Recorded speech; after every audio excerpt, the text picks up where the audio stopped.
कितीही बाळगुंड एकत्र आले तरीही मतदार गावित परिवारावरच विश्वास ठेवतील, आमदार विजयकुमार गावित यांचे प्रतिपादन।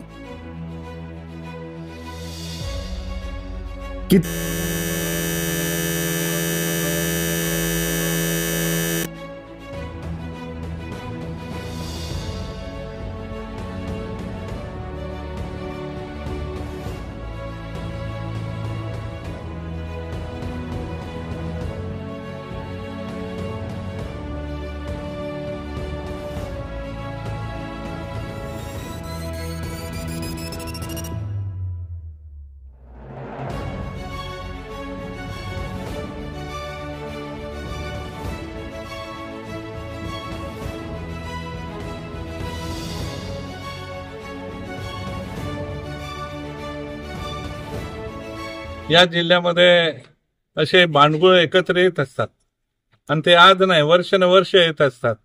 कधी त्यांचे वडील येत असतात, कधी त्यांचे पोरं येत असतात। आता हे सर्व जनतेला माहिती आहे नंदुरबार जिल्ह्यातील की या जिल्ह्याच्या विकासासाठी कोण काम करतं, कोण काम करत नाही। त्याच्यामुळे हे जरी सर्व एकत्र आले तरी जनता त्यांच्यावर विश्वास ठेवत नाही, हे आपण मागे सुद्धा बघितलं आहे। कसं आहे की त्यांना या राजकारणामध्ये भरीव असं यश मिळताना दिसत नसल्यामुळे त्यांना निश्चितपणानं एकत्र आलं पाहिजे असं वाटतं।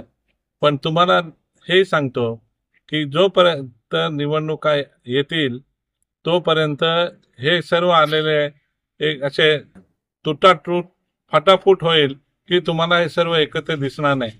स्वतःच्या स्वार्थासाठी येणारा माणूस हा कधी एकत्र राहू शकत नाही। तो वेळेनुसार बदलत असतो, स्वार्थानुसार बदलत असतो।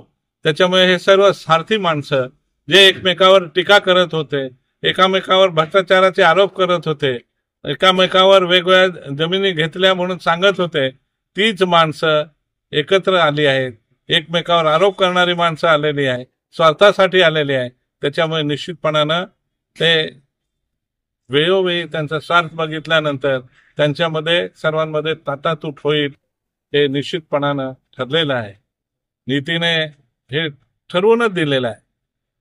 नीती ऐन वेळेला हे सर्व जे काय असतं ते नीती ठरवते आणि त्या नीतीप्रमाणे हे निश्चितपणानं होईल।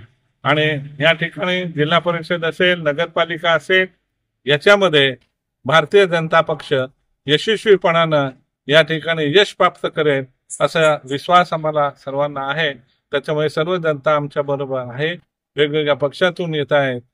त्यामुळे निश्चितपणानं पक्ष वाढतो आहे आणि त्याचं आपल्याला नजदीक बघायला मिळेल।